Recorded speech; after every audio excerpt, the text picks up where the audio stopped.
So I just want to say a huge thank you to all of you for attending, and to all of the organising and work and campaigning, all the vigils, all the demos, all the picketing outside Barclays, all the work we've all been doing to try and stand in solidarity with our Palestinian sisters and brothers. And I want to thank the team from Palestine Solidarity Campaign Oxford and from Oxford and Ramallah Friendship Association for organising this event. And obviously to Uton Daly, who's brilliantly organising our sound system, Zoe, who's on video, and to our sponsors, Oxford Unite Health Branch, the CWU, the Communication Workers Union, and the Oxford District Trades Union Council, and to all the staff at the church here.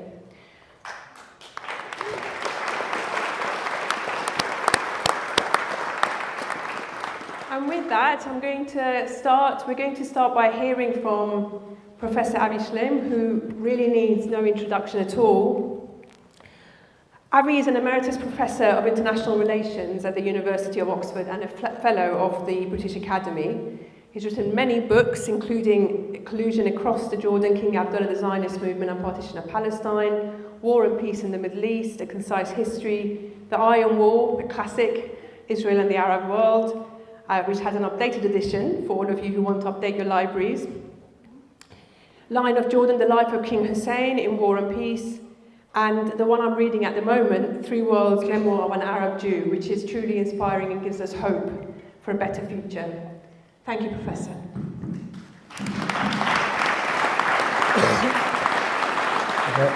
Thank you, Bosnia. It's a great pleasure to be here. I have 20 minutes to talk about the past. This meeting is about Gaza, past, present, and future, and my patch is the past. And I'll try and give a brief history of Gaza coming to the present. So to begin with, there are two levels of the Arab-Israeli conflict. The intercommunal level, which is Jews and Palestinians in Palestine, and the interstate level, which is the relations between the State of Israel and the neighboring Arab states. In origin and in essence, the Arab-Israeli conflict is a clash between Jewish nationalism or Zionism and Palestinian nationalism. This is the heart of the conflict. The Arab states got involved on the side of the Palestinians in the late 1930s, and they began to disengage under Anwar Sadat in the late 1970s. But they remain involved in one way or another until the present. But the core of the problem is the Palestinian issue. In 1947, the UN voted for the partition of Palestine into two states, one Arab, one Jewish. The Palestinian state never materialized, and the State of Israel materialized and extended its borders beyond the 55% allowed by the UN to 78% of mandatory Palestine. That's everything except the Gaza Strip and the West Bank. And in the course of the 1948 Arab-Israeli War, Israel carried out the ethnic cleansing of Palestine, and many Palestinians ended up in Gaza. So that's when Gaza first got filled up with refugees, and today I believe that refugees and their descendants are 80% of the population of Gaza. So this was the Nakba. 750,000 Palestinians became refugees, and the name Palestine was wiped off the map. In 1956, during the Suez War, when Israel, in collusion with Britain and France, attacked Egypt, and the Israeli army occupied Gaza for 6 months, during which a lot of war crimes were committed, a foretaste of what was to come much later. In 1967, Israel completed the occupation of the whole of Palestine, and including the Gaza Strip. And Israel occupied the Gaza Strip from 1967 until 2005. This was a classic colonial occupation. 8,000 Jewish settlers controlled 25% of the territory and 40% of the arable land, as well as the lion's share of the desperately scarce water resources. Gaza is not poor and underdeveloped because the people in Gaza are lazy. It's because Israel had a deliberate strategy of keeping it poor and backward.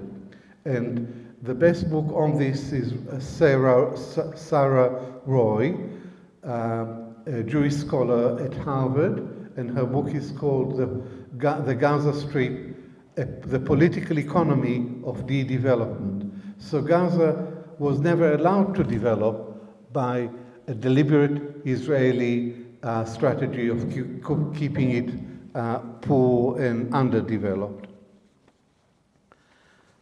In 2005, Israel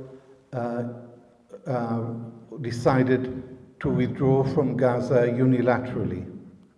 This was not part of an agreement with the Palestinian Authority. It was not part of a peace plan. It was a unilateral Israeli move undertaken for Israeli national interests. Hamas attacks and harassment in Gaza persuaded the Israeli government that the gain was no longer worth the candle. So that's why they withdrew, for selfish reasons. But they had the chutzpah to say that they were, by withdrawing from Gaza, they were giving the people a chance to turn Gaza into the Singapore of the Middle East. And in January 2006, Hamas won a fair and free election, not just in the Gaza Strip, but in the West Bank as well. A fair and free election in which they won an absolute majority and proceeded to form a Hamas-led government. Israel refused to recognize the Hamas government, and Israel resorted to economic warfare to undermine this government.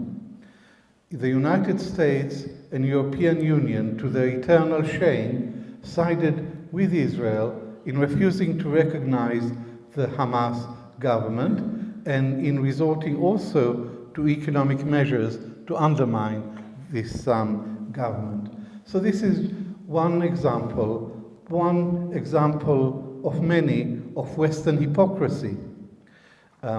They say they are for democracy. Here was a shining example of Arab democracy in action, all the more remarkable because it was achieved under conditions of Israeli military occupation. The people have spoken, but in Western eyes, they voted for the wrong bunch of politicians. So the Hamas was not allowed to govern, having won a democratic mandate. In power, it moderated its program. Its original program was a unitary Muslim country from the river to the sea. But once they were in power, they moderated the program to asking for a Palestinian state, independent Palestinian state, along the 1967 borders. And their leaders repeatedly stated that was the aim, and they offered Israel negotiations on a long-term ceasefire. 10 years, 20 years, 30 years, 40 years, Israel refused to negotiate. In 2007, Hamas and Fatah formed a national unity government. It was a moderate government that renewed the offer to negotiate a long-term ceasefire, and also renewed the offer to negotiate on a two-state solution. Once again, Israel and its Western allies refused to negotiate. But it was worse than that. As we know from the Palestine papers that were leaked to Al Jazeera, a secret committee was formed called the Gaza Committee. It consisted of Fatah, Israel, America, and Egyptian intelligence. And the aim of this secret committee was to isolate Hamas, to weaken Hamas, and to drive it out of power. So there was a plot against the democratically elected government. And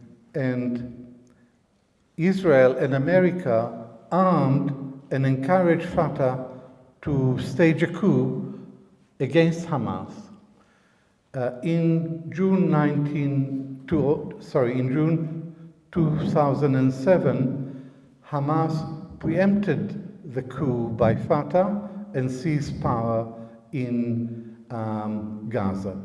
And since then, the West Bank has remained under the rule of Hamas, and the West Bank under the rule of Fatah through the Palestinian Authority. Following the seizure of power in Gaza, Israel imposed a blockade on Gaza.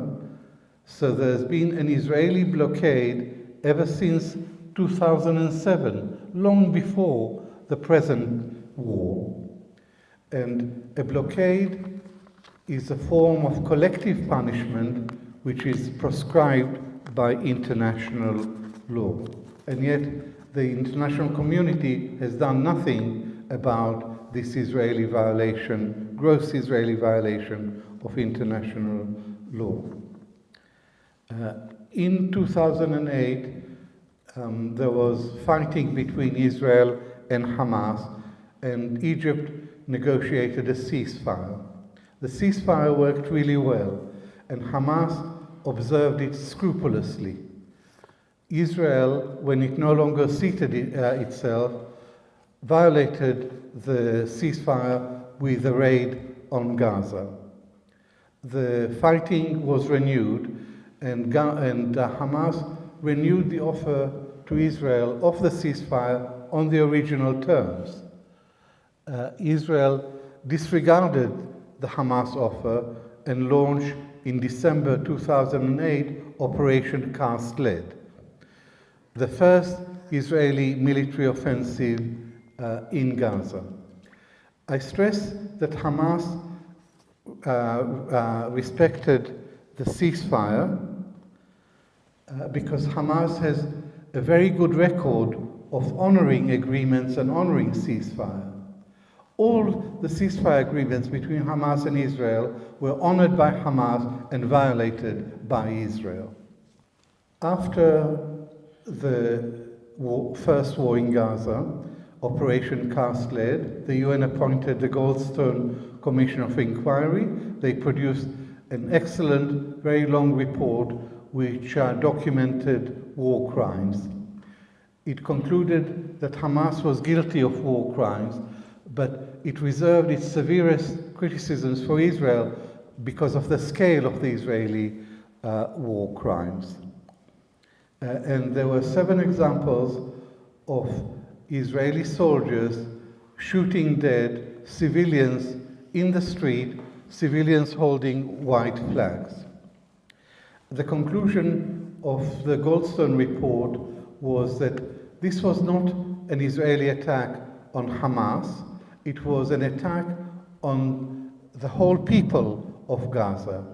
And the aim of this attack was, quote, to punish, humiliate, and terrorize the people of Gaza. So this was the first attack. By my count, the present Israeli assault on Gaza is the 8th round of operations. There have been more Israeli military offensives in Gaza in 2012, 2014, 2021, 2022, 2033, earlier in 2023, before the 7th of October.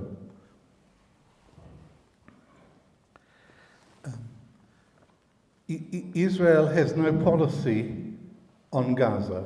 This is a political dispute. Israel has no political solution, just military repression and violence. There is an Israeli saying that if force doesn't work, use more force.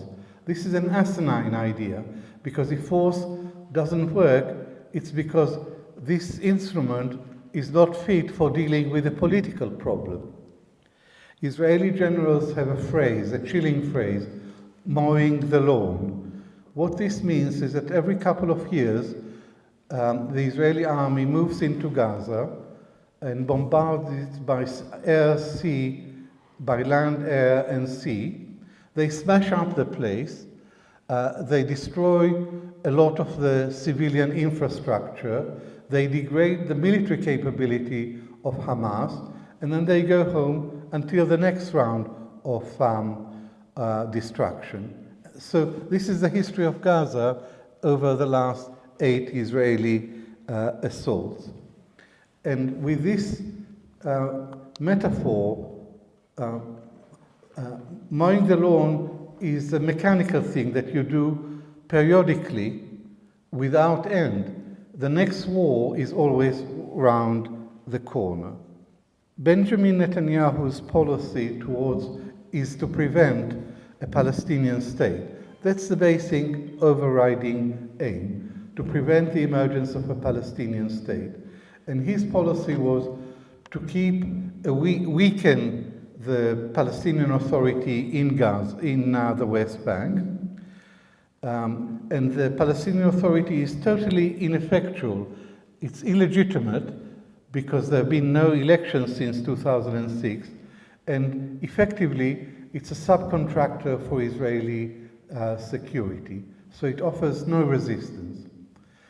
And in Gaza, it's governed by Hamas, and Netanyahu was happy for a weak Hamas to govern Gaza and to contain the people of Gaza inside the prison of Gaza.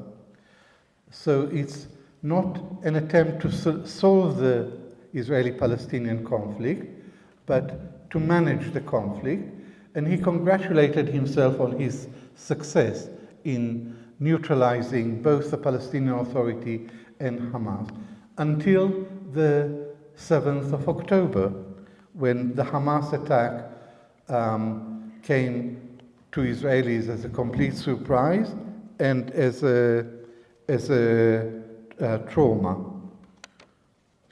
The message behind the Hamas attack is that Netanyahu is wrong. We are not finished. The Palestinians cannot be sidelined. The Palestinian resistance will continue. The Palestinian Authority may be ineffectual and collaborationist, but Hamas will continue to lead the struggle for Palestinian freedom and independence. This was the message.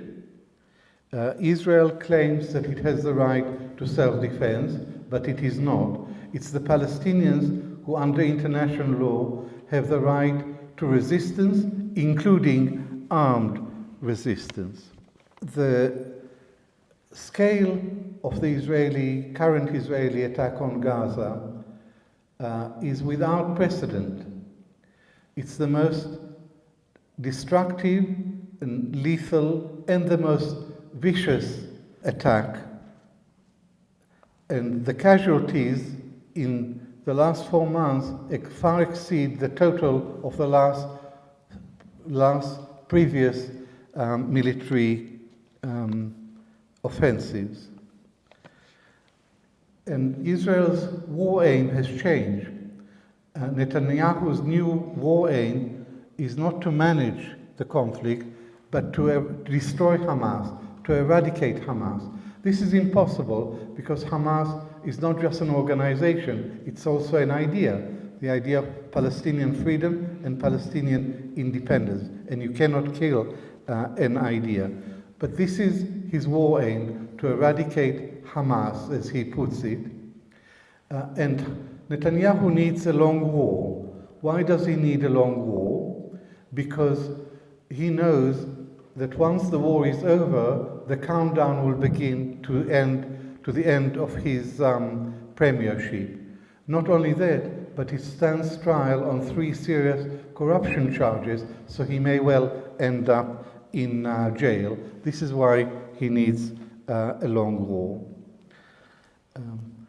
There's been a lot of genocidal rhetoric accompanying the Israeli actions in Gaza, from the president through the prime minister to the ministers, shocking genocidal rhetoric. And the trouble with genocidal rhetoric is that it paves the way to genocidal actions. And today, Israel is perpetrating genocide in Gaza, also cultural genocide. Israel is a settler colonial state, and the logic of settler colonialism is not to compromise, not to find ways of coexistence, but to eliminate the natives. This is what Israeli settler colonialism has been about since the Balfour Declaration. But now it's reached a very extreme stage, because ethnic cleansing has failed, and therefore Israel is moving to the next stage, which is genocide. And this was the point of the South African petition to the International Court of Justice, and the International Court of Justice ruling was a landmark. It's a historic landmark. It said to Israel, you are not above the law. You are subject to international law like everyone else. And what you are doing in Gaza is a violation of the laws of war, and you must take immediate measures to limit the damage to civilians, to allow the free flow of humanitarian aid, and thirdly, to curb the genocidal rhetoric. Israel has done none of these things. It intensified the attack on civilians, and it's still blocking and obstructing the flow of aid.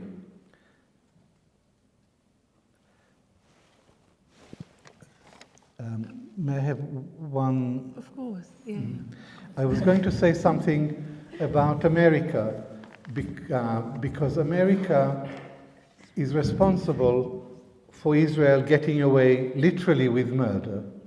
And a few days ago, America vetoed a ceasefire resolution at the Security Council for the 3rd time. Just think of it. The whole international community wants a ceasefire. It's the obvious thing. And America alone blocks it. So America is not just complicit in Israeli war crimes. America is an active partner alongside Israel in enabling the genocide that is going on. And now there is talk about the day after. What will happen after the end, after the fighting come to an end? America is an imperialist power, and it would like to revive the long-defunct two-state solution. It would like to bring the Palestinian Authority to take back charge of Gaza. And it's not for an imperial outside power to tell the Palestinians what to do. It's up to the Palestinians to decide what kind of a government they want. And Israel and America are not going to listen to the Palestinians, and they don't respect the right of the Palestinians to national self-determination. So I think the two-state solution is not a solution. To my mind, you call me naive if you like, but to my mind, the only democratic solution is one democratic state from the river to the sea with equal rights for all its citizens. Thank you. Also on to you. Thank you very much, Professor. That was really enlightening, and it really speaks to what we see, which is a Western hypocrisy at a level that I think before we could sometimes pretend that it wasn't there, but it has really reached its peak at the moment. Everyone watching Parliament yesterday, the fact that the Labour leader, 10 of us councillors resigned from Labour, as many of you know, when this horrendous assault and massacres on Gaza started in the council, a protest of what the Labour position was, which was effectively saying that Israel has a right to defend itself and no limits being placed, or Palestinian human rights hardly being mentioned really. And the Labour leader last night blocked the SNP motion because they wanted to remove the line about collective punishment. It's absolutely extraordinary because everything that we've all witnessed, and we are about to move on to Professor Nick Maynard and Dr. Deborah Harrington, who've just come back from Gaza, but everything we've all seen and witnessed on our mobile phones, and the horrendous acts that the Israeli soldiers have been themselves filming, cycling on dead children's bikes. It is actually extremely shocking to witness that, and yet we're not allowed to use the term collective punishment. With that, I'm going to move on to Professor Nick Maynard, who's a friend and a colleague, and who's a consultant upper GI surgeon, upper gastrointestinal surgeon, medical speak, at Oxford University Hospitals, and associate professor of surgery at Oxford University. And he set up the Oxford Esophageal Cancer Centre and is a leading surgeon there, and I have the pleasure of anaesthetising for Nick quite often, and he is as smiley and he's such a great team worker and a great leader in theatre there, as I'm sure you've all seen him since he's been in the news quite a lot since working in Gaza. He first visited Palestine in 2008. He's been visiting Gaza regularly, and each October he leads a group of us Oxford consultants specialising in a range of specialities to teach medical students from the two universities in Gaza.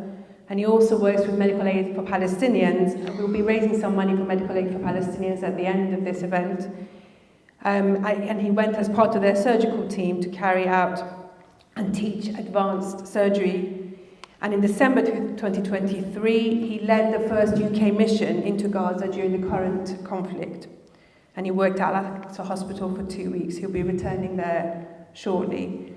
Nick, I just want to ask you about really starting with what Gaza under siege was like over the years and what the impact you saw on the healthcare system was like. But you've also spoken really movingly about how things were so different there that you didn't feel you were prepared for it. How was it different, and what would our Palestinian healthcare worker colleagues like us all to know about? Thank you, Hosni. We work with each other. You said you worked for... Anita and Serge work with each other. So I always talk about... So I've been going to Gaza since 2010, and I always talk about what I've considered to be, and more importantly, what the Gazan people considered to be normal Gaza. And it became a fairly, in some respects, a normal trip over there, but of course it wasn't remotely normal by anyone else's standards. It was a very abnormal place to be there in many ways because it's been under siege, as we've heard from Avi and from Hosni. And you talked about it being a prison. In prison, prisoners get visitation rights, don't they? And they get privileges. They don't exist in Gaza, so it's in many ways much more like a concentration camp than a prison. And working in the healthcare system out there, we get used to it, and every single trip, it never ceased to amaze me how wonderfully talented the Gazan doctors, nurses, paramedics, healthcare workers were. The medical students who we, for many years, were concentrating on were every bit as bright as the students we teach in Oxford. And they are a remarkably beautiful and resilient people out there. So we all grew to love Gaza, and it's a strong feature of all the trips we've taken out there that once you've been there, you have to go back. When Debbie and I and others left a few weeks ago, all we've been able to talk about and think about is getting back out there to that beautiful country. The healthcare system, though, is hugely challenged. In quiet times, in normal times, it's very, very challenging providing top-level healthcare out there, but they managed to achieve it within the restraints of the healthcare system they live under. They're always short of resources. It's completely controlled by the Israelis as what is allowed to get in there, and they are always worried about resources running out. But they coped admirably well. And then, of course, post-October the 7th, it has got catastrophically worse, as you can imagine. And we, Debbie and I and others who went in, we all know Gaza well. Since October the 7th, we've been talking or messaging daily to all our contacts in the hospitals there, particularly Shifa Hospital, before it became completely disabled. And we saw lots of videos and photographs that you would never have seen in the media over here. Horrible, horrible photographs, awful testimonies, audio, video testimonies. So we really thought we'd be ready for what we were going to see there. And I think I can speak for all of us, certainly for myself, I wasn't remotely prepared. Things were far, far worse than we had expected. We saw things in the hospital, in Al-Aqsa Hospital, which I would never, ever have expected to see in a healthcare system in a civilized world. Appalling injuries, mainly in kids and women. There's a narrative, of course, being peddled that they're only targeting Hamas militants, therefore young males. I operated on far more women than I did males.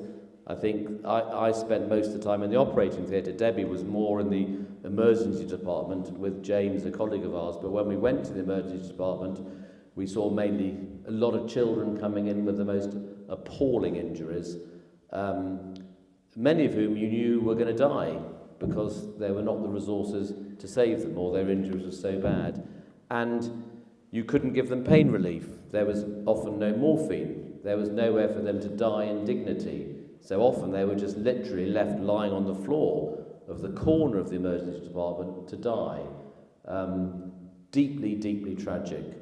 In the operating theatres, Hosni and I work a lot together. We're used to having, within reason, everything we want there. But we had to make do with very, very limited resources. On one day we were operating, there was no running water. So the only way we could scrub up was by using alcohol gel. On another day, there were no sterile drapes to put round the patient to keep a sterile field. So we had to adapt and cut up some gowns to try and create a sterile field. Instruments, you name it, we were very, very lacking in those. So there was you had to adapt a lot to the circumstances. So I guess in answer to your question, the challenges were enormous, and we saw things the like of which I would never, ever have hoped to have seen. Thank you very much. And I actually... I think it must have also been hugely distressing for you, bearing witness to all of that. Because as medics, for example, we're not really, we're not used to seeing people suffering in that way without access to analgesia, anesthesia, and it must have been absolutely horrific. Nick, you've done a huge amount of advocacy. I'm sure everyone has seen you on various news channels, which has been absolutely brilliant. Trying to get politicians to see what you've seen, and we've had a lot of discussions in our medic groups around the limits of humanitarianism and why, and I know that it's, as medics, you feel that it is important for us to try and stick to what we know best, but at the same time, there are clearly limits that we've spoken about quite a lot. I guess I want to ask you, why do you think it is that despite the fact that you've spoken to lots of politicians, that they're really unprepared to act in a meaningful way? So there are lots of diplomatic, economic sanctions available to politicians, both in the US and, as Abby so brilliantly put it, a partner in these crimes, and the UK. And actually we see the beginnings of those, because I don't know whether you've all seen, but in Dutch Parliament there's actually been a stop put to F-39 plane parts being transferred to Israel, because the court was very concerned that the Dutch would be complicit. So why do you think it is that, for example, in the UK and in the US, they're unprepared to act, and how do we move things forward? I'm not sure I know the answers to that, Hosni. I think we'd all agree this is the single biggest thing going on in the world at the moment, and I think the way that we as individuals, society, governments, it'll define us as to how we react to this. And I think we've seen how our politicians in the United Kingdom and America are reacting to this, and I simply do not understand why they're behaving like that. Debbie and I went down, we were invited to go down to London to meet Lord Cameron and Andrew Mitchell, amongst other healthcare workers who've been in Gaza, and I think I've always been an optimist. I always think the best of people, and I perhaps naively, Hosni thinks I'm very naive about this and told me not to expect anything. And I thought she was just being cynical, but of course she was right. So we went down, and it was profoundly disappointing, the reaction we got. And it was very much, I think, a tick box exercise. They wanted to say, yes, we've met the people who went into Gaza, we've heard them, and, but this is what we think. And when we tried to suggest that a humanitarian pause or a sustainable ceasefire, this sort of mishmash of words they come up with, was not sufficient, and what was needed was an immediate, permanent, unconditional ceasefire. It wasn't accepted at all. In fact, they got rather shirty with us for doubting that what they were doing right, and it's been very disappointing. I've experienced a lot of censorship in some of the media interviews we've done, in some of the university talks I've given, and I mean, it's a very long-winded answer. The answer is I don't know. I have no idea. In the true sense of the word, I think it's incredible that they're behaving like this. I think it's absolutely unbelievable that so-called, well, they're not principled at all, are they? But people who are meant to be running our country can behave like this. And I think as Avi said, I think they are absolutely complicit in what is going on. Yeah, absolutely.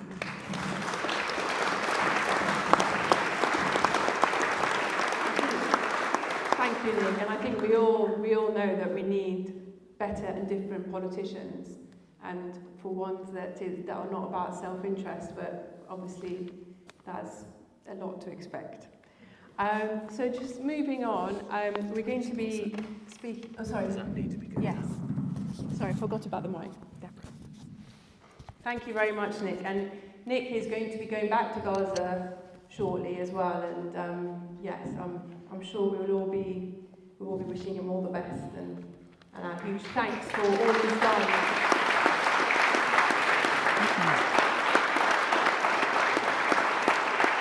All of our medics who've gone out there, it's kind of standing in solidarity in a very practical sense that really deserves all of our respect and admiration, so thank you. Dr. Deborah Harrington is a consultant obstetrician and subspecialist in maternal and fetal medicine at Oxford University Hospitals. She specialises in the care of women with medically complex pregnancies and is an amazing listener, obstetrician, and her patience and her teaching styles are second to none. She has a strong interest in postgraduate medical education and is the head of the School of Obstetrics and Gynecology for the whole of the Thames Valley Deanery and Deputy Director of Medical Education at Oxford University Hospitals.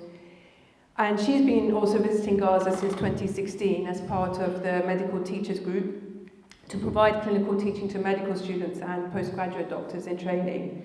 And she was also recently in Gaza as part of the emergency medical team with Medical Aid for Palestinians and the International Red Cross, where she worked at Al-Aqsa Hospital. You might have also seen the viral video of Debbie speaking to Christian Amanpour, which was posted by, I don't know how many millions of people watched it. And I think she spoke for so many of us when she said that she feels utterly ashamed. She feels utterly ashamed that we are allowing this to happen. So Deborah, can you tell us a little bit about, I know you work with women with more complex pregnancies, and that takes just a different level of compassionate care and true listening and learning. And what have you learned from the women of Gaza over the years, and I think especially in this most recent visit, which must have been horrific? So I am absolutely committed to women getting what they deserve, really, and that doesn't matter where you are in the world. And what has struck me in this conflict, but actually what has struck me in all the other visits that we've done, is that the world isn't equal, and there is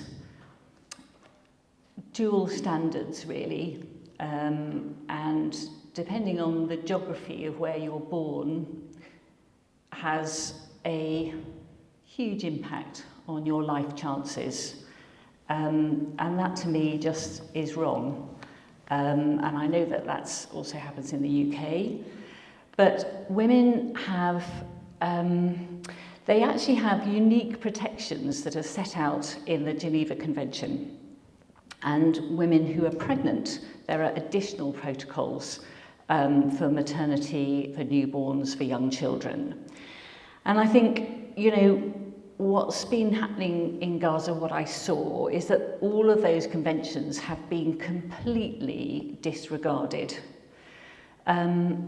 Food, water insecurity, the complete destruction of hospitals, of clinics, of access to, basic healthcare have been completely wiped out in this conflict and in other conflicts, actually. And that has a huge effect on women because women are always the people that suffer most in humanitarian situations, in particularly in conflicts. Not only are they impacted by what's happening in the war, they are, and as we know in Gaza, 70% of the people that have been killed are women and children. And that actually is sort of even compared to what had happened to all the other escalations in conflicts up until now during the siege of Gaza since 2007, 2008. And only about 14% of the people killed up to October the 7th in all of that time had been women and girls. But since October the 7th, it's 70% of women and children who have been impacted. And what I saw was women not getting, obviously being killed, but actually not having any access to basic care. So none of the women I saw had any antenatal care, or as when I've sort of done some stuff recently, the Americans will call it prenatal care, but no care in their pregnancy. They couldn't access anywhere.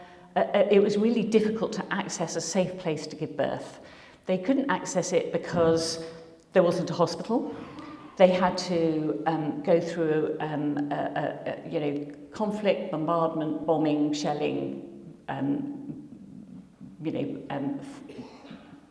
firing. So they couldn't actually even get to the hospital. They couldn't call an ambulance because, as we know, the sort of mobile signal is down lots of the time, and actually to summon help is really difficult. And so women were giving birth in shelters, in camps, in tents, and the indignity of that, of giving birth, with no privacy, with no dignity, if things go wrong. And unfortunately, this is now a very unhealthy population, and even in healthy, low-risk populations, some women will become high risk and develop complications during their birth, during their labour. And it's estimated that in this situation, where you've got such an unhealthy population of pregnant women entering labour, that actually 40% of them may develop complications during the birth process. And if you don't have timely access to healthcare that could save you or your baby's life, then you may die. It's really as simple as that. And this is what is being inflicted on these women. And I'm in touch all the time with our colleagues that we've met over the years in Gaza, but particularly I've got a colleague who's an obstetrician in now what's the busiest maternity hospital in Rafah. It was a very small hospital before this conflict started, but it's now it's the main maternity provider. And he writes to me regularly, and one day, it was just such an awful story, and it was, we've had a really difficult day today. We've just lost a mother who has 6 children, and she's died of a pulmonary embolus because we couldn't get her intensive care, and she died in our arms. And I think it's these type of things. This woman wouldn't have died. It's all of these excess deaths.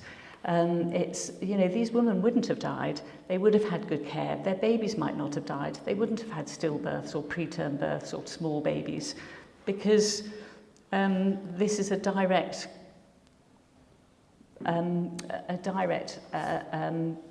outcome of the current situation. Thank you very much, Deborah.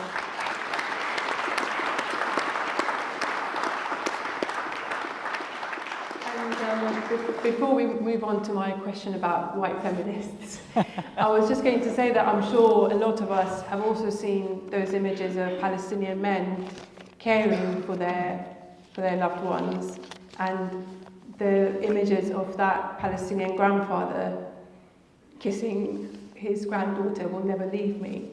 And I think it's really important that though obviously it's important that we advocate for women and children, that we do not allow this narrative that labels every single Palestinian man a terrorist.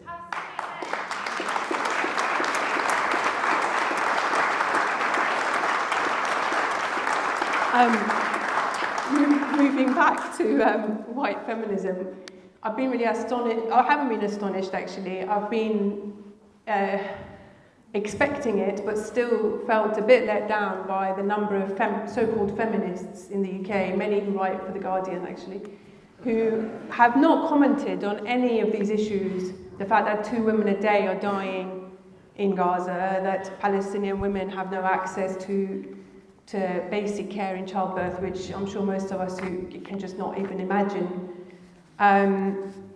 Deborah, why is it that so few British feminists and women's rights advocates, obviously with some exceptions, are prepared to speak up? So the short answer is a bit like Nick's, I don't know.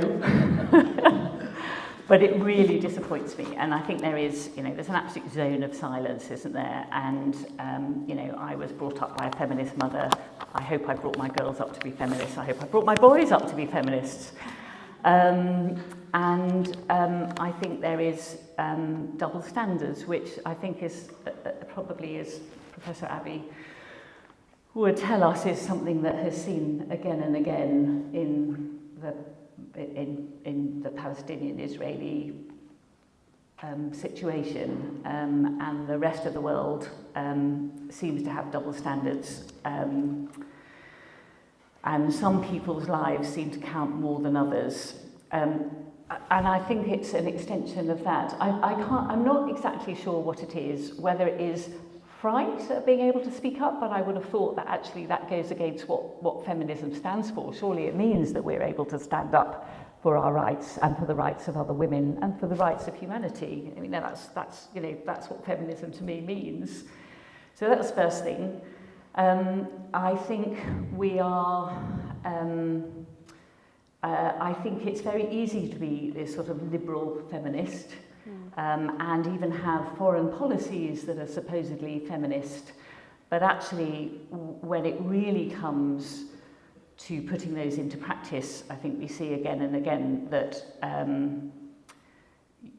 there's very little action. But I guess there is something that also that I think at the bottom of this is actually what do they mean? What does feminist foreign policies mean? What does it mean when actually there are women, there are mothers, there are children who are denied their basic protections, their protections of humanitarian law, let alone feminism. Yeah. Thank you.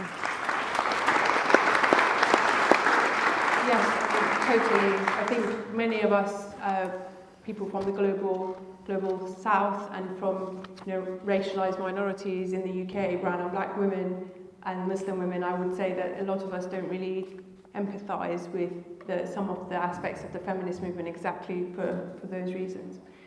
So I'm going to move us on now. So we've now covered the past and what's happening to some extent, especially from the healthcare perspective in the present time.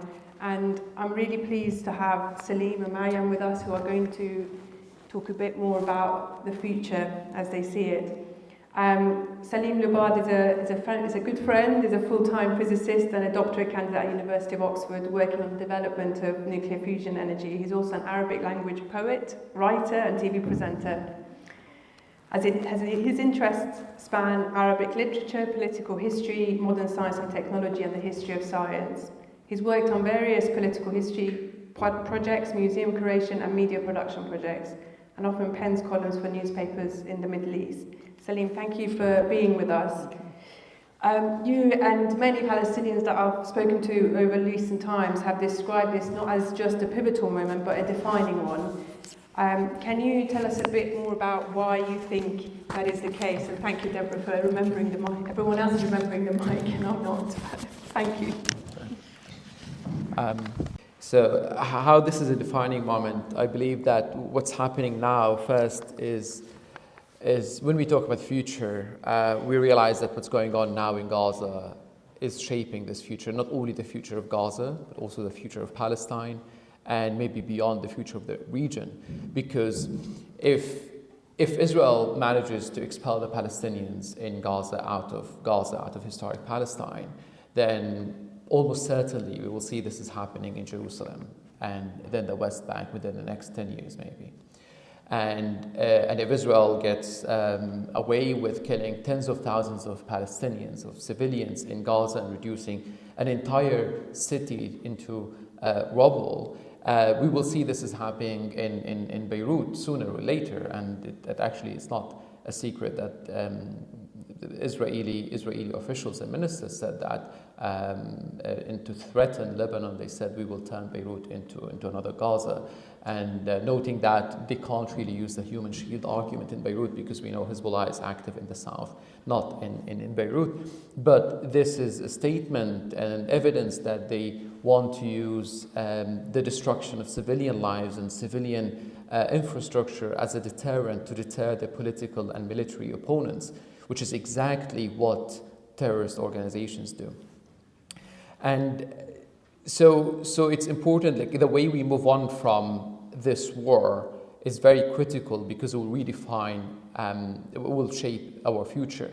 But what's happening now, this genocide that's going on, regardless of how the international community wants to describe it, or even the ICJ rules about it, it will come down in history as a genocide, and it will define the Palestinians, our relationship with ourselves first, our relationship with our home, our relationship with our enemy and our friends.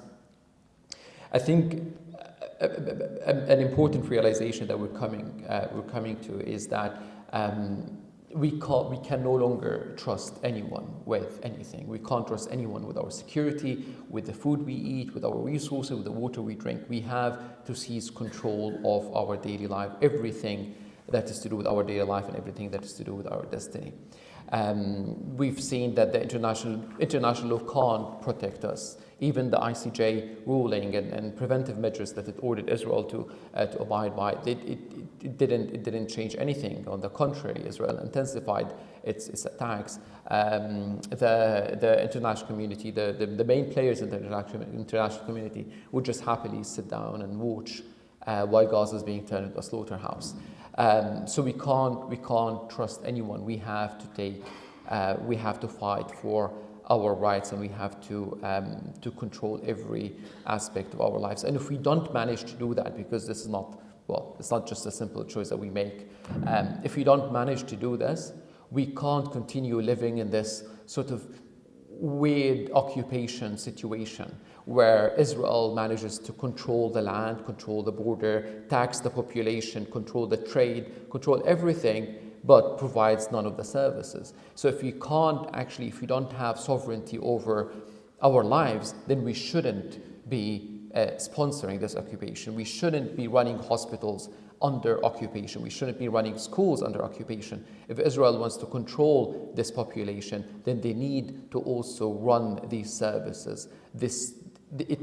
We shouldn't continue having this sort of burden-free occupation that Israel has been enjoying for at least 30 years since Oslo, where they just where they decide for the Palestinians everything, like even what they eat and how they live their lives, where to go, who to travel, who's not allowed to travel. But at the same time, they provide no service. And now, when they're talking about the day after, they talk about a complete military control of Gaza, but no control over the no civilian presence. And they pose this as a good thing, while in fact it means that they just want the benefits of occupation and the profit of occupation without bearing any of the responsibilities under international law. And this situation is, I think, was allowed mainly because of Oslo and because of the two-state solution, and because of this this trick of talking about devising a solution.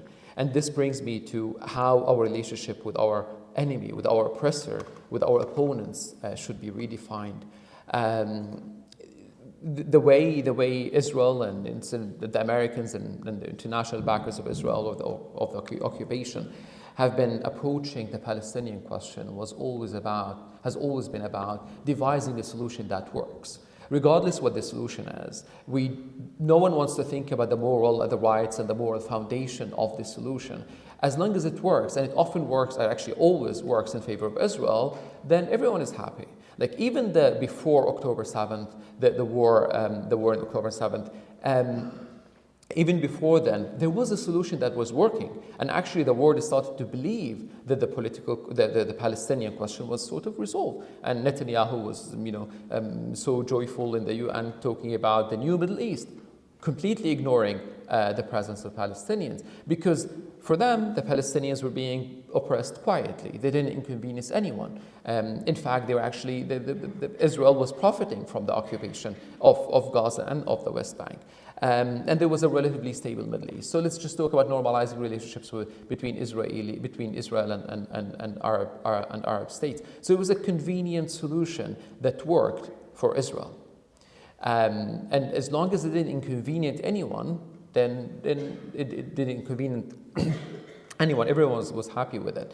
And this is the problem with fixating on trying to find a solution, whether it's a two-state or a one-state or a colony on Mars. It just doesn't matter without acknowledging and recognizing the rights of the Palestinians that should and must underpin any sort of solution that we talk about. So our fight, in fact, we shouldn't try to find a solution to the conflict, because the occupation is not our problem. It's the problem of Israel, the problem of the US, the problem of the backers, the people, the states, the parties who created this problem.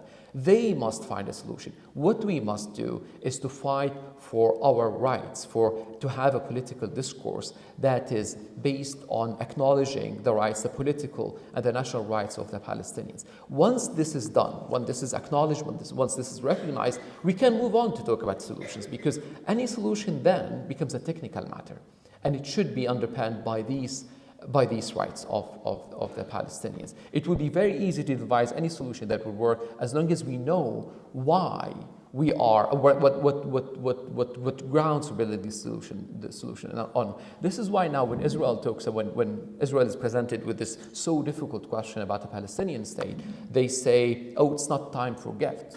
And it's true, actually, it's not time for gifts. But the fact that they think of this as a gift, it actually reflects what the past at least 30 years have done. They made the question of, they made the oppression of the Palestinian completely void of any meaningful conversation about rights, or about right to freedom, or right to self-determination, to become more about, okay, let's just find a solution. Any solution would do, as long as it works. So I think this is how, or at least this is how I hope we would move on from this war, and this is how it should redefine our political narrative and our fight for freedom.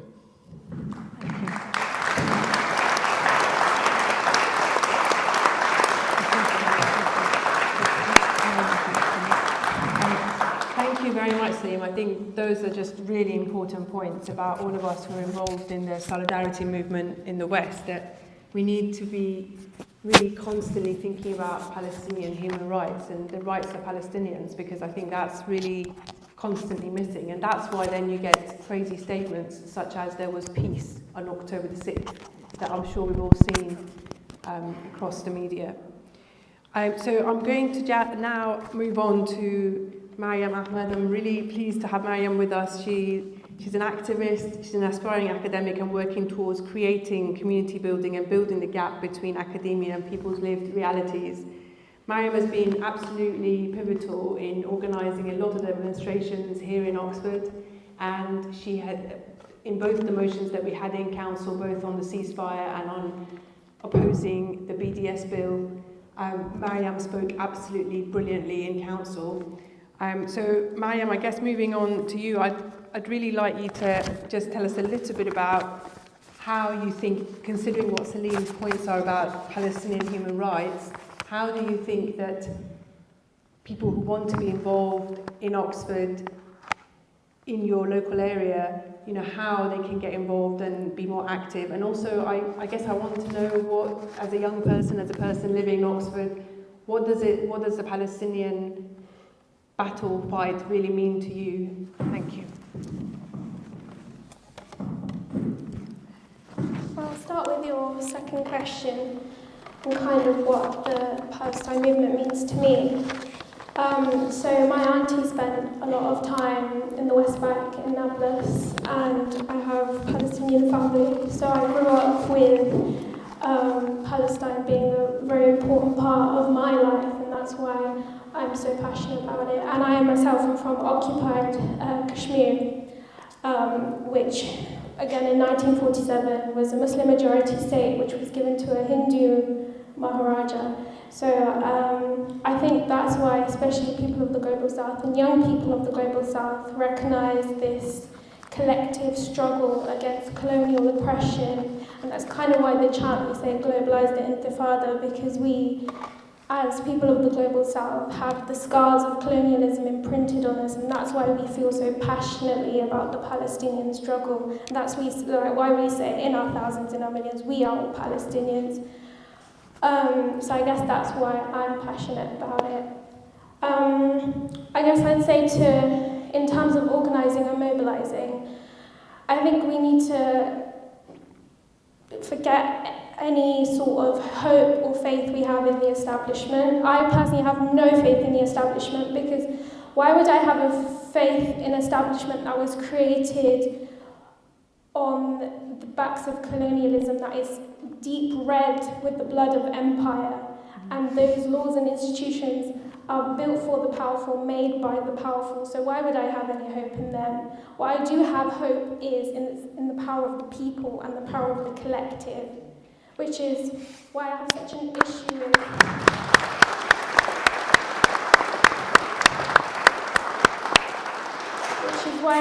an issue with an individualism narrative that happens sometimes in activism, where we congratulate ourselves and say, well done, what I did, pat on the back for what I did, when it should never be about what an individual person has achieved or done. It should be as what can we as a collective working together do for Palestine.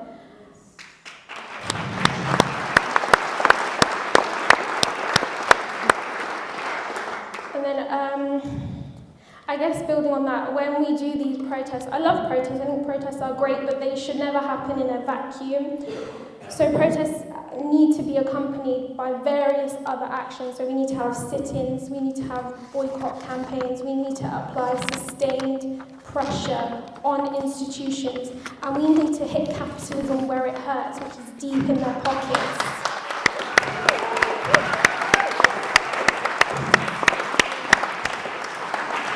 And that's the only way we will get change, is if we, putting aside, I know there's been a lot of sectarianism and issues within Oxford and the activism space, which is why I think we really need to put our differences aside. Whatever squabbles, petty things we have going on, we need to put them aside for the greater good, because if we continue down the route of having very scattered movements and scattered things going on in different places, it's not going to work. We need to have localized action that everyone is a part of, that's coherent, because if it's all over the place, it's not going to work. And what I get inspiration from is the 1970s civil rights movement and Malcolm X, who was assassinated, his anniversary of his assassination was yesterday, may he rest in power, and how he talked about by any means necessary. And I see that as a lived reality of the people in the global south. Like, we say these words and we throw them around, but it's a very much a lived reality that the people in Palestine, the people across the global south face, is they face by any means necessary, because they have no other choice.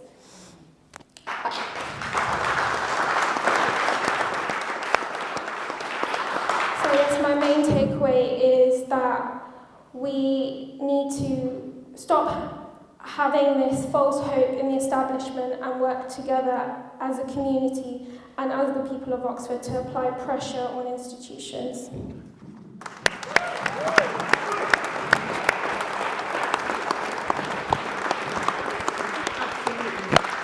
So much. I totally agree. Noura Arkad, the brilliant Palestinian legal academic who spoke recently at the Middle East Centre, was talking about that the ICJ was a very important moment, especially not forgetting that it came from South Africa, who have defeated apartheid. And I see my comrade, brilliant Councillor Jagunala Hartley is sat there, who's an apartheid activist, and clearly we have taken part and inspiration from the anti-apartheid movement that had a lot of roots in Oxford as well, but it's really important that we use the ICJ or the courts as a tool rather than expecting it to free us and to liberate us or Palestine or any of our other battles in the global south. So thank you all. Those were absolutely brilliant. A lot to think about there and a lot to take in. I think we've got a bit of time now for Q&A. So I'm going to be walking around with the mic, and I think you all can pass this around so we can keep filming if you're happy to.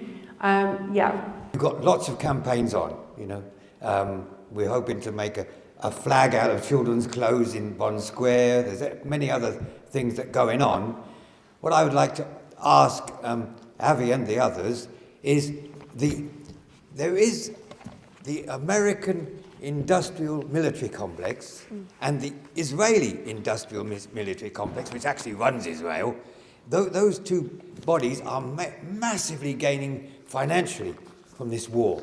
You can see Saudi Arabia looking, I could get some of these weapons. You know, for me, the weapons they're using are obviously advanced weapons, and they're using it, is my way of assessment, as an arms sales business. And I think that this should come out a lot, because when you look at Labour and others' positions, they don't mention stop the arms sales. That's a crucial thing here. America's saying, be careful how you drop our 2,000 pound bombs. You know, this is a joke, but they're getting experience on those 2,000 pound bombs, and they're going to be selling them. You know, so I would like that thing to become quite dominant in our campaign, myself. Any thoughts? Who profits from wars is the military-industrial complex, especially the American one. There is one view as why America is unconditionally supportive of Israel, and that is the view expounded by two American scholars, Mearsheimer and Wald. It's called the Israel Lobby and American Foreign Policy. And their thesis is that it's the power of the Israel lobby that distorts American foreign policy towards the region. There is some truth in that. But there is another view by Noam Chomsky which says that the main reason for America's blind support for Israel is the military-industrial complex. The arms industries are concentrated in the south of America, in Republican areas, and America gives Israel $3.8 billion of military credits every year. And during this war, America has stepped up considerably the supply of arms and munitions to Israel. So American tax money goes to Israel, and it comes back as profits for the arms industries. Not only that, but because Israel is armed to the teeth with the most advanced technology, Arab countries, especially wealthy Arab Gulf countries, go to America and they buy also expensive weaponry, and they pay for it at market prices. So it's a win-win situation for the military-industrial complex in America. They supported the global war on terror, the American war in Vietnam, the American invasion of Iraq in 2008, and they support Israel all the way up to the genocide which is unfolding before our eyes today. And Britain is not innocent either.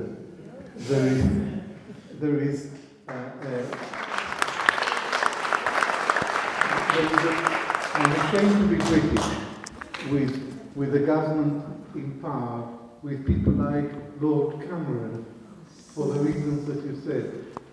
The hypocrisy is utterly shocking.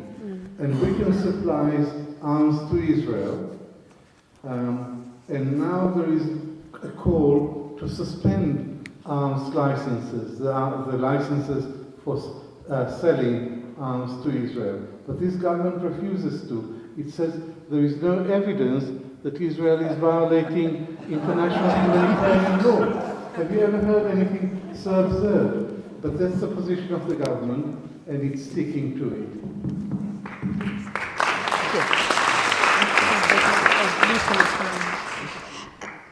I wondered if I can ask, I would like to make a suggestion, and I'd get the panel's response to it, whether you think it's a practical and sensible thing to do.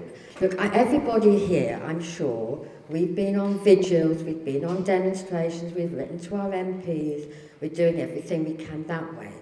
But you see, the majority of the population don't demonstrate, and they don't go on vigils. But sometimes they will rally round for a practical thing. And if you think of when the Ukraine war started, this government and the people responded in a very positive way. I mean, loads of families in Oxford have taken in Ukrainian families. So how about we suggest that all these poor children who've lost limbs, who are suffering from terrible injuries, that we help them, that we bring them here? Could we not start a campaign that's practical, that people can rally around. All these other things would then come in because they become more aware of them.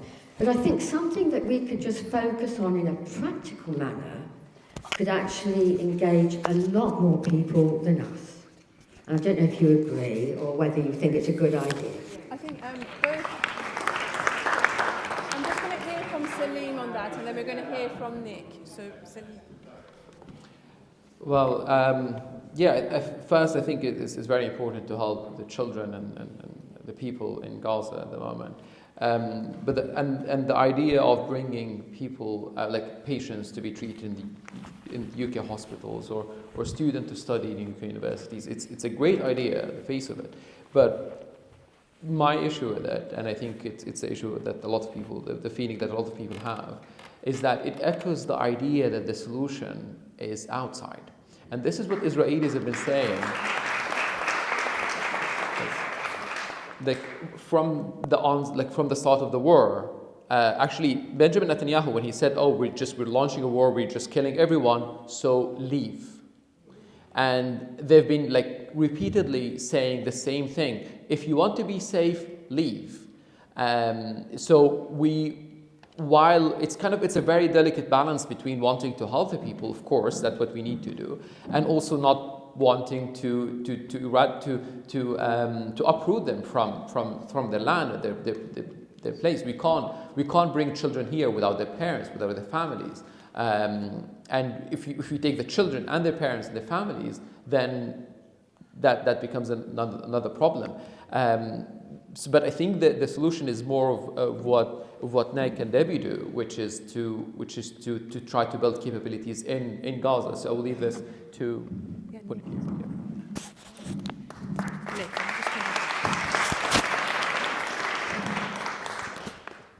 I mean, there absolutely is a need for that, but you've got to get the right balance. There are some.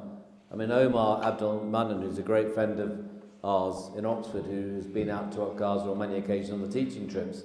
He's a paediatric neurologist in Great Ormond Street, and he is involved with others of getting some children out for surgical treatment. And they're children who are coming out who would almost certainly either die or be left profoundly disabled. So no one can doubt the worth of doing that. But absolutely, the solution is not to bring them all out. The solution is for a ceasefire immediately and then allow the Gazan healthcare system to be rebuilt, led and driven by the Gazan healthcare personnel with help from people who want to go now. But they have to be in charge. They have to build up their healthcare structure. And as I said earlier, they've got some wonderfully talented doctors and other healthcare workers. If you sign up to the PSE, the sign-up sheet that Caroline has got by the door, then I'm sure there are WhatsApp groups where we exchange ideas, and I'm sure everyone's ideas are welcome of how we educate others, how we get others involved in the movement. Have you already got some? Brilliant. David Cameron, I refuse to use his official title.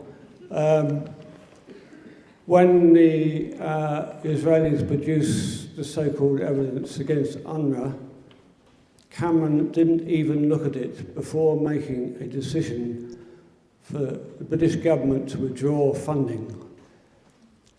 And this was at the same time as many countries, EU and so on, withdrew the funding from UNRWA. This was within 24 hours of the ICJ decision. So it was clear it was a conspiracy amongst the imperialist nations to undermine the ICJ and to undermine the UN.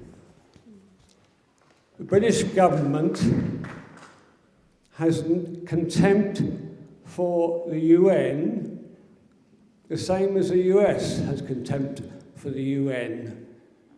And we need to be clear about that. The UN has been used against the Palestinian people. UNRWA has day to day kept Palestinians alive and educated them, etc. But the days are on the look bleak. It's the actions of various governments over the last few months. It's clear where imperialism stands against the Palestinian people.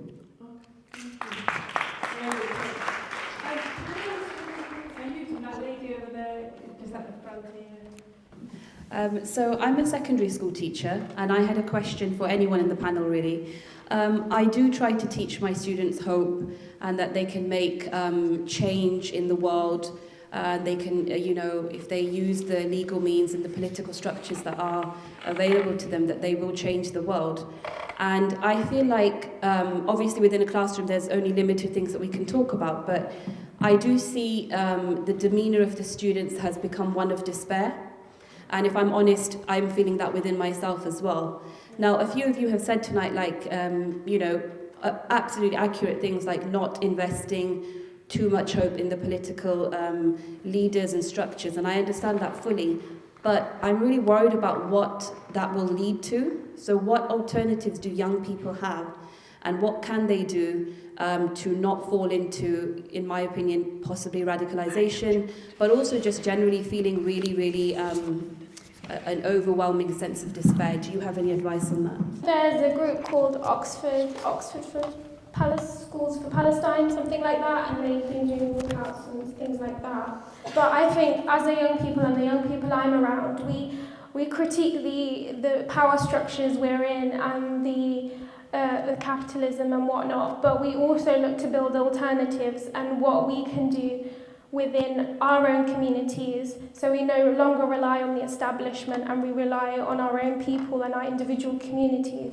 Because I think in part what's happened is we become so isolated from each other that we no longer have a sense of community or collective solidarity, and that, well, the young people I'm around is building that collective solidarity. And I think what happened during the Iraq war is that there was a lot of school walkouts, so students walked out of school, and if maybe we can work with students, especially secondary school students, to help them mobilise action so they can feel they are part of something bigger, and to help them engage within grassroots community work so they feel they can build alternatives to the establishment.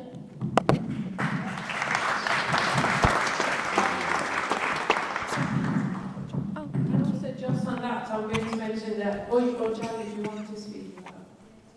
Yeah. Thank you so much to the Oxford people that have supported us when we're moving motions in council. In November, we managed to move a motion on ceasefire unanimously. We've also moved one.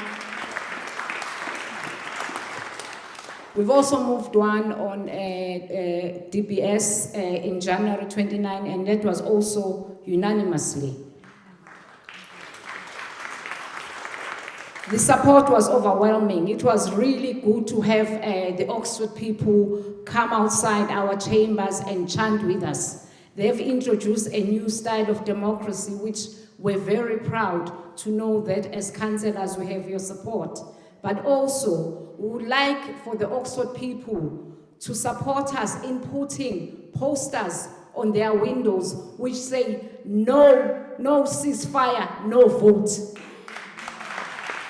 We want all these posters to be all over the country, because a lot, as you can see how the political scene is moving towards sort of wishy-washy politics, they're going to start calling for a ceasefire. Let's not forget who has never called for a ceasefire.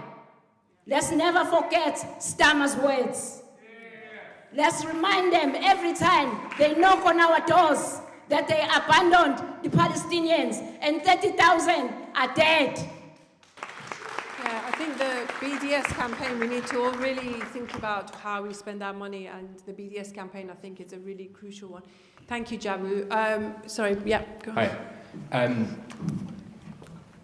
So I think it's everyone kind of knows that it's kind of important that we engage with people around us, right? That there are lots of people who are apathetic or maybe don't know quite as have as involved a kind of view on these kinds of things. And when you talk about certain things, like if you talk about how Zionism as a political ideology is like underpinning a lot of the issues that we see today, you get a lot of pushback.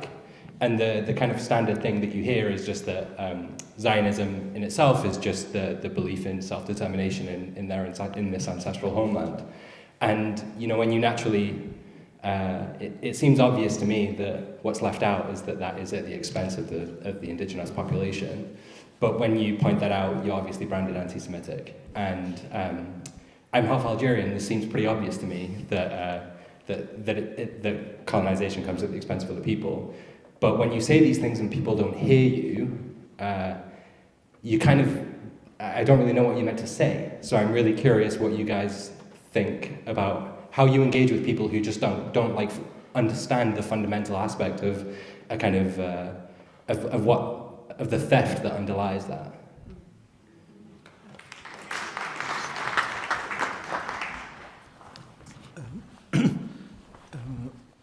Israel has exercised its right to national self-determination in 1948. But Israel has denied the Palestinians the right to self-determination ever since then. That is the problem. So Israel is at fault. The Palestinians have a natural right to self-determination because they are a people. And a much stronger case for national self-determination because they were the indigenous people.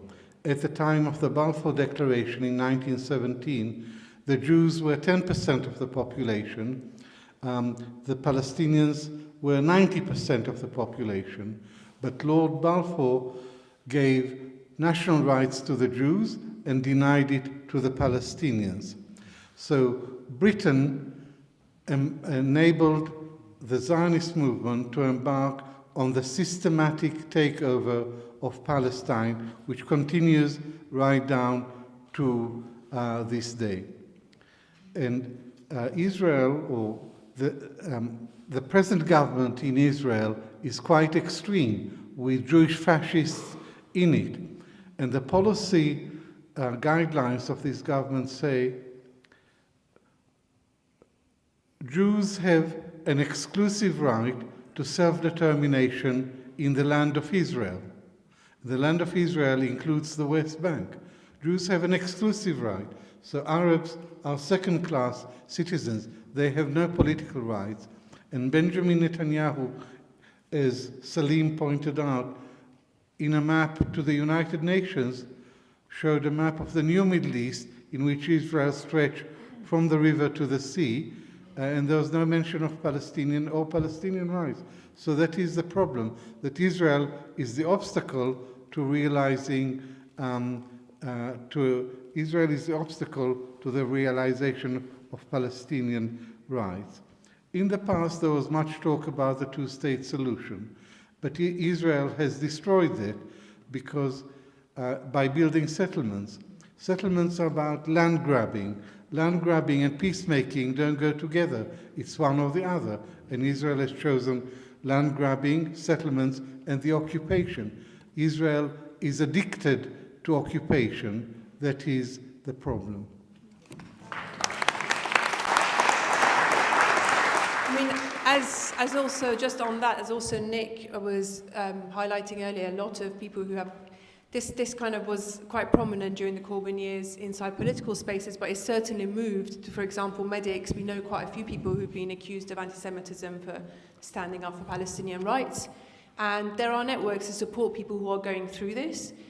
So I urge you to, and I think also a lot of people, they really do count on people's fears. So it's often the fear that they're counting on. And I urge you to really make sure you have supported networks and really think about the fact that most of the time it's a fear, but make sure you have practical support when that does occur, but also choose to engage when your own well-being allows it. You know, we can't constantly educate everyone all the time, especially those of us who are black or brown, it is really, or from previously colonized states, it is very difficult to then constantly be trying to humanize it. So just choose to engage where and when you feel that you're able to.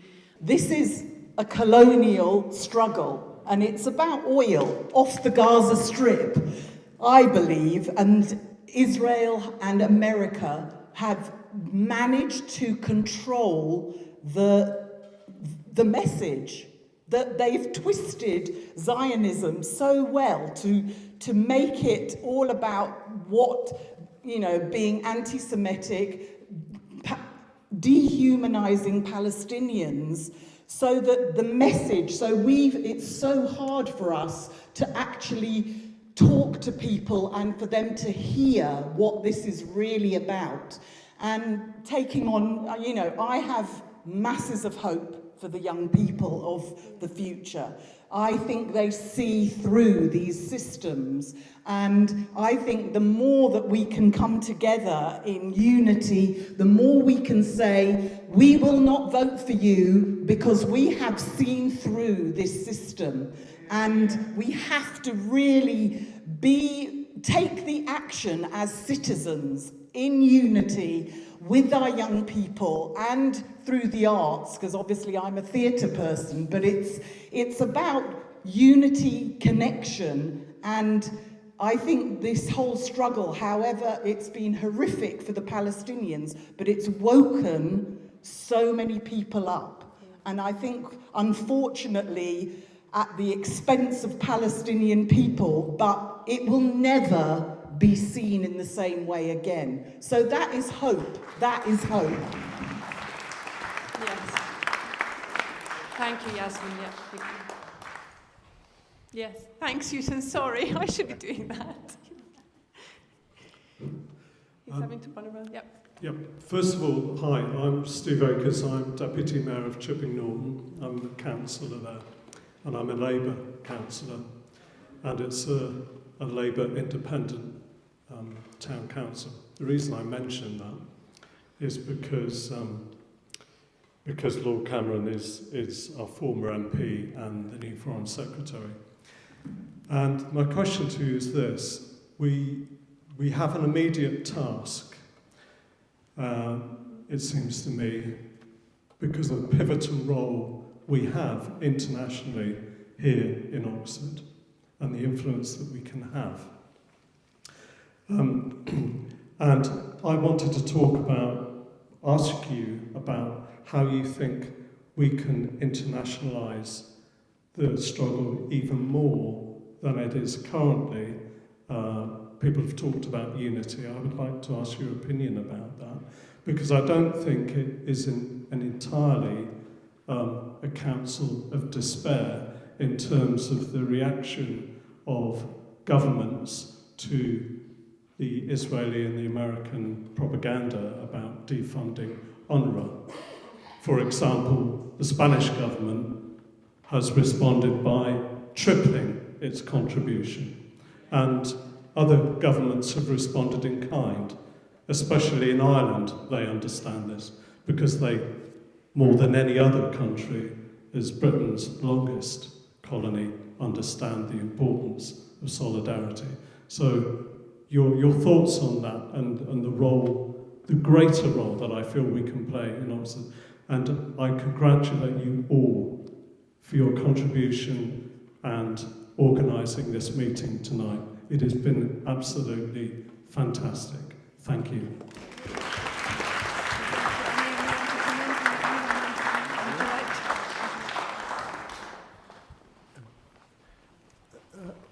The Israeli-Palestinian conflict is made in Britain.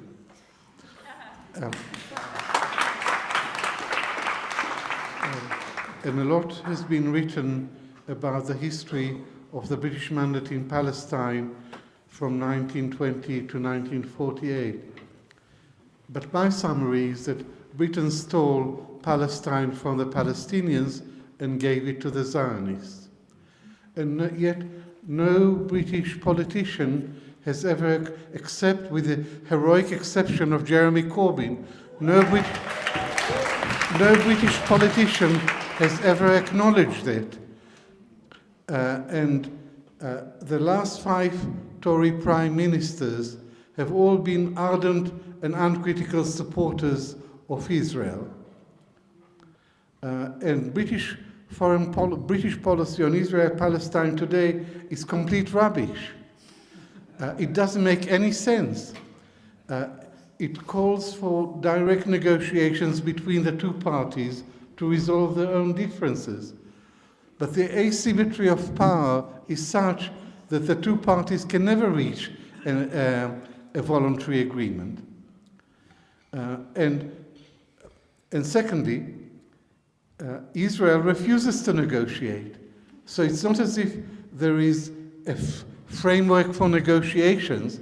Israel, since 2014, has refused to engage in any peace talks with the Palestinians. So what's the point of calling for direct negotiations between the parties? Secondly, Britain supports a two-state solution. That's a meaningless formula. And Britain is not honest, it's not serious, because it only recognizes one party, Israel, and it refuses to recognize the other party, Palestine. If Britain recognized Palestine as a state, this wouldn't solve the conflict, but it would give the Palestinians parity of esteem. If you are genuine about a two-state solution, what is to stop you from recognizing Palestine as a first step? So I think the British government, its foreign policy doesn't make any sense at all. And we've seen such a disgraceful show in Parliament. It's all because Starmer did not want to come out openly and say we support an immediate ceasefire. So once again, I'm ashamed to be British, I'm ashamed of the government, and I'm ashamed of the opposition. And I think just to reiterate what Salim and Mariam have already said, really, that we need to really put Palestinian rights at the centre of anything we do. And also, I think you're right that we need to just make sure that we reach out to everyone and work together in a much more unified way than we have been. And Uton, thank you so much. Yeah, thank you. Hello. So one thing now is that we speak about these Western narratives, and we're looking at Palestine from a decolonial perspective, but also part of the fight is decolonizing ourselves here in the West. And when it comes to that, when we do criticize the establishment, by we I mean marginalized people and racialized people, we have been called divisive and sectarian, or it's been these are petty things, rather than seeing it as a systemic issue within the solidarity movement that can't be overlooked, unfortunately. And if we're talking about divides within the solidarity movement, how can we build on that whenever people speak up and they end up being ostracized? So this is something, I don't take lightly, and when it comes to chanting in my own language, it's not something that's performative. I find it as speaking the voice of the resistance, not the voice of the voiceless. Me being as an Egyptian, as an Arab, and feeling the great pain that my Palestinian brothers and sisters are going through, this is something that we want to express in our own voice, but have been met with great hostility. And I, for one, have been called, the words that you've mentioned, being sectarian, being nasty, and all that stuff, while I just criticize and just bring forth these issues. And I was hoping that the panel will enlighten us about that.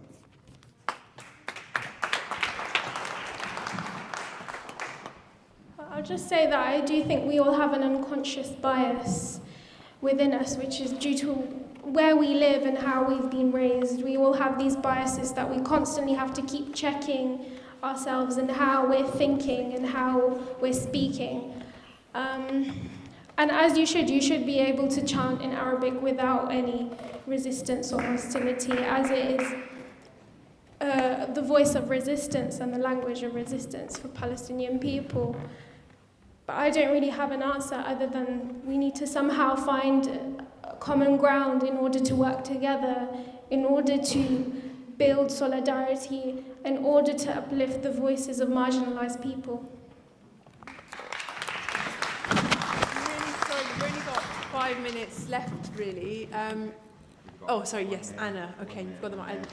Okay. We've only got 5 minutes. I'm so sorry, everyone. We're going to have to I'll end just say soon. a couple, really quickly then. I'm from the local National Union of Journalists. I want to echo what Jabu said. I think no ceasefire, no vote is going to go up in my window tomorrow. I think as a national slogan, that is the one to go for. It's not complicated. People want to make out this is complicated. It is not complicated, and that slogan, I think, says this is not complicated. You don't deserve a vote now or ever in the future, Annalisa Dodds, ever. If you don't know how to stand up for a ceasefire now, and she's blown it as far as I'm concerned. That, number one. Number two, very quickly, I really sympathise with the teacher over there who says how exhausting and how demoralising this is. Who thought this would go on for 4 or 5 months? How long is it going to go on for? A lot more. It is the defeat that we need to see of the US and Britain. It is a defeat. And that, it'll happen. It is vicious and horrible to watch. It is exhausting. And I think we do need to concentrate on what does Gaza need practically? Solidarity. From my union, we have from very early days been working with the Palestinian Journalists Syndicate. They are sending stuff into Palestine that we help them with, which journalists need. But the same for healthcare. We're underusing our structures. Our unions are really supporting the right side on this. Most of them are. We're not using them properly. This whole thing is going to go on for years and years, the repercussions of this. We need to do things, solidarity, practical through our unions. My branch has now started where we're every single month giving £100, we're a small branch, to support the journalists in Gaza. And that is an open-ended commitment because we know this is going to go on for years and years and years now. I would love to see the health unions doing the same thing. I would love to see the communication workers doing the same thing. I would love to see the teachers' unions and the lecturers doing the same thing. It is practical stuff. It needs to be long-term, and that's the only thing I think that can kind of stop you feeling despair. Thank you. Thanks, Anna. I don't know whether we have any more time. Is it 9 o'clock? Yeah, it's coming up to 9 o'clock, so I think we're going to have to wrap it up. So thank you, everyone. It's been brilliant. So please do sign up on the sheet if you want to join the WhatsApp group. We have got a vigil at the hospital next Friday. Please do join us and keep in touch. And don't forget about the Boycott, Divestment and Sanction website. Have a look at that and see what you can do. Okay. Thank you all for your patience and being with us. Take care.